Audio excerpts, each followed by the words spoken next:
સુરતમાં પણ ભૂકંપનો આંચકો અનુભવાયો છે. ભૂકંપની તીવ્રતા 3.8 રિક્ટર સ્ક્વેર કેન્દ્રબિંદુ સુરતથી 27 કિલોમીટર દૂર દરિયામાં નોંધાયું. સૌથી મોટા સમાચાર અત્યારે સામે આવી રહ્યા છે. હાલમાં સોશિયલ મીડિયાની અંદર ભૂકંપના સમાચાર જે છે, હાલમાં સુરતમાં મોડી રાત્રે ભૂકંપનો આંચકો આવ્યો અને હાલમાં રાત્રે લગભગ 1 વાગ્યાની આસપાસ અનુભવ થયો. હાલમાં ભૂકંપના આંચકાને કારણે શહેરીજનોમાં ભયનો માહોલ જોવા મળ્યો છે અને રાજ્યમાં છેલ્લા ઘણા દિવસથી કચ્છ અને સૌરાષ્ટ્રના આંચકા અનુભવાયા હતા.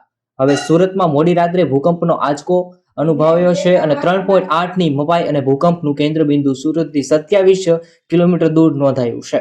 આવી રીતે ભૂકંપના આંચકાને લઈ અને સમાચાર સામે આવી રહ્યા છે.